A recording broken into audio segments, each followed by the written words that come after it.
Welcome into the latest edition of the 06010 ESPN Communications podcast. I'm your host, Alex Feuz, and we are joined by the one and only Emily Kaplan. Emily is the national hockey writer and NHL reporter, and she will be on the ground in Paris as a daily news and features reporter covering the Olympics for ESPN this summer. Emily, what are you kind of looking forward to most covering the Olympics? Just being there and immersed in the environment and the energy that surrounds an Olympic, especially, this being the first Summer Olympics post-COVID with fans and no guidelines and regulation. Paris is an incredibly vibrant city, and just seeing all of these events immersed in the history and culture of Paris. I mean, I think people have already seen the visuals of the beach volleyball court, literally in the shadows of the Eiffel Tower. I think it's going to be incredible. And then just the stories of these athletes who trained so hard, often in quiet hours, just waiting for the relevance of an Olympic cycle for their turn to shine.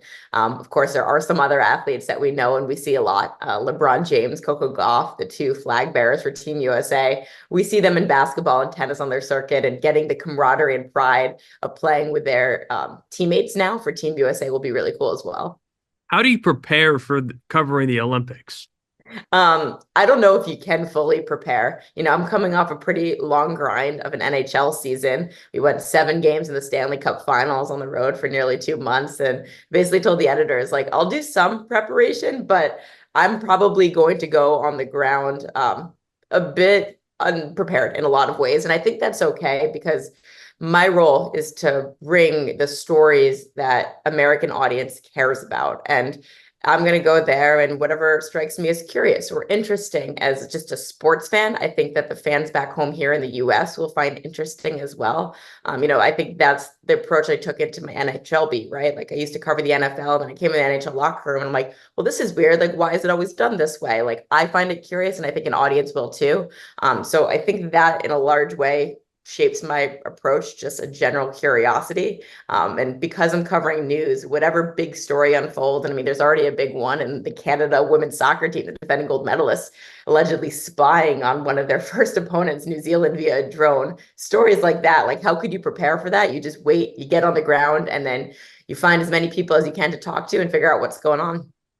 Growing up, did were you a fan of the Olympics, and does this summer have any special meaning to you? Yeah, I was a massive fan of the Olympics in a lot of ways. That was my gateway into sports. Actually, the first time I was ever published in a newspaper, it was 1998. I wrote a letter to the editor of my weekly newspaper, the Montclair Times in New Jersey. Dear editor, why do they put the Olympics on so late? I had to wait until 11 p.m. to watch Tara Lipinski skate. I was in first grade at the time, and my mom actually had to go down to the newspaper office because they were like, did a first grader actually write this? And she provided a handwriting sample. So that is my, early exposure to the Olympics. We watched a ton at home growing up. My mom actually took us once to a gymnastic trials in Boston. I remember that quite clearly. And then I was really fortunate in 2012. I was still in college at Penn State, but we had this incredible professor, Malcolm Moran, who set up for a couple of us students to go over to the Olympics, and we wrote for the USOC's newsletter. So I got some exposure of what it's like to cover Olympics. Of course, the stakes were a little bit smaller. I was a student in college. I was also freelancing for some newspapers like the Philly Inquirer, but I do have some exposure there. So to be able to come back now as a professional working for ESPN, again, to deliver all of those incredible stories to an American audience, it's an incredible honor. Now, as a daily news and features reporter, what might like a day look like for you? I have no idea, Alex. I really don't. Everyone's been asking me, like, what are you going to be doing? What are you going to be covering? And I think that's the beauty of it all in the Olympics, is you don't know what stories are going to unfold. I do think that there's some times that I will be assigned to events, especially if we need some coverage on swimming, for example, or maybe soccer. But I do also think that maybe Taekwondo is the big story that emerges, and there's an athlete doing something really unusual or rare. Maybe there's a scandal going on in handball, or again, a cheating scandal, and some things that are going on in the world that could pop up at the Olympics. So I have no idea what it's going to be like. I hope I'll have a little bit of time for a cafe sit, wine and cheese, but we'll see. Yeah, will you be able to do any sightseeing while you're in Paris? We shall see. I was really lucky. The NHL had their European Player Media Tour there about a year ago. So I got to extend there, and I felt like I got a lot of my Paris itch. I saw the Yeah. Louvre and scooted around, saw the monument. So I'm not like dying to go be a tourist. I know in a lot of ways it's not a typical Parisian experience. I'm pretty sure most Parisians are going to exit the city because it's so everything, the rest of the world is descending there. But I will stay on afterwards and get a little bit of summer in Europe vibe. Now, you mentioned earlier your love for storytelling. When did that kind of you realize that you had that knack for telling stories? That's a great question. You know, the story that I tell is that I'm a middle child, one of three girls, and I had middle child complex. So obviously, I thought my dad hated me. Don't think he did, but he was a sports editor for the New York Daily News. And I think inherently to get closer to him, I chose his profession. And so, you know, as I mentioned, I was published in the newspaper at age 6, and then I started writing for them and freelancing for them while I was in high school. I chose Penn State because they had a sports journalism major specifically. And it was really at Penn State where I got so many opportunities. I was stringing for the Associated Press. I was a beat reporter, then a columnist for the daily newspaper. And I just loved the idea of being able to tell a deeper story with more nuance of, hey, all of my fellow students go to the game, but do you really know these athletes, or do you really know the way that everything goes on behind the scenes, and how they get to this point and what's going on in the coach's room and in their preparation? So that is probably where I harness most of my love for storytelling. And then I've been really fortunate that I've been able to do it for a career. Now, also, before you came to ESPN and one of your stops, you were a fact checker at Sports Illustrated. How has that helped you in your role now? Yeah, so that was my first job out of college. I started as an intern, it turned into a full-time job, and it was an incredible honor to be able to fact check some of the great writers at Sports Illustrated. What it taught me was diligence, in reporting specifically. Like, I think that all you really have as a reporter is your credibility. And so these writers and reporters would work very long on a feature story, but before it could go to publish, it was my job to look at the story and highlight every single thing that was fact. And then I had to prove that it was fact. So if we said that you were 42 years old, which I know you're not, I would have to go and figure out, how can we prove that your birthday is there? How can we prove that this is where you were born? How can we prove that you said these quotes? And a lot of times it was tedious. I sometimes felt like a detective. I think of the great sports columnist of the New York Times who said, you have to be a respectful pest. That was Dave Anderson, one of my favorite quotes. And I think about that one often. But that really taught me that everything that we put out there to the general audience, we need to make sure 100% that we feel good about, that we know that it's true.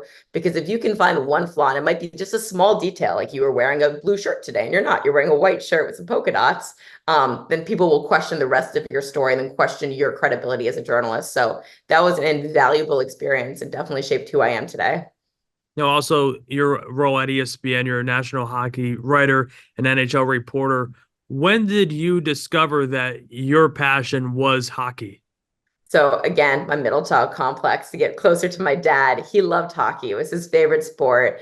He played club hockey in college. And so again, to get closer to him, we would bond over hockey games. And the way I got this job, I was covering the NFL for Sports Illustrated under a really great mentor of mine, Peter King. He means so much to me.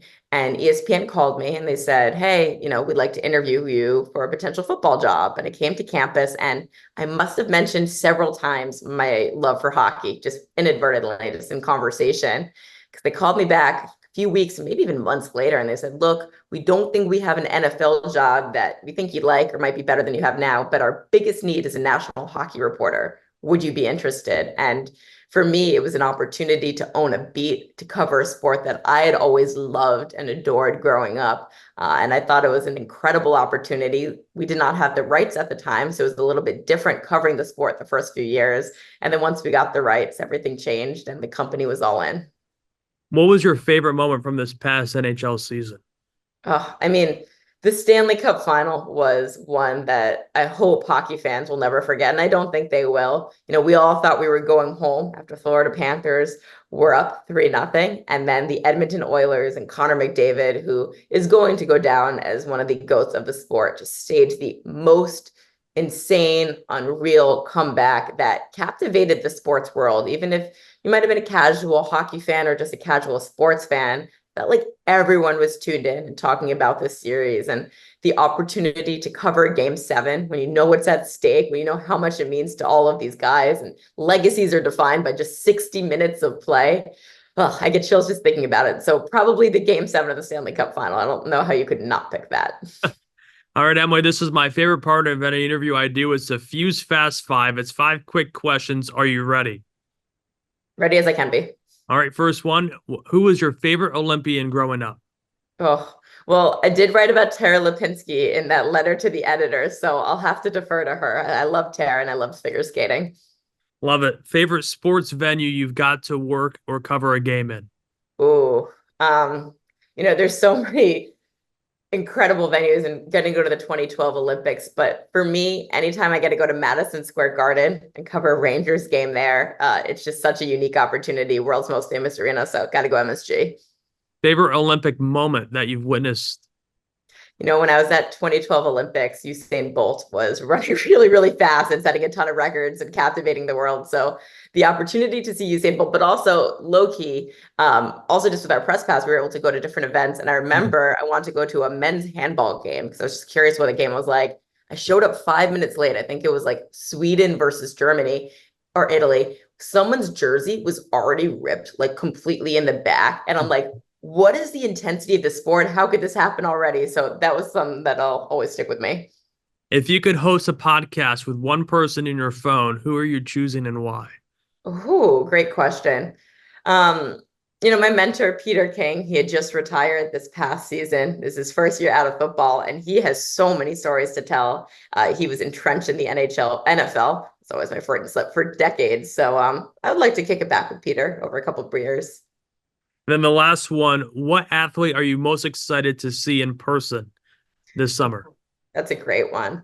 I have been told that I will get to go to swimming at some point, and what Katie Ledecky is doing on the swimming pool, again, another goat of her time and probably in the entire sport. I'm curious to see her. And then I'd also like to go to Roland Garros. I'm a huge tennis fan. So if I get an opportunity to see, Alcaraz is doubling up with Rafael Nadal. This is like Nadal's kind of farewell tour this year. I know he might play in the US Open, but I think that'd be pretty cool to see too.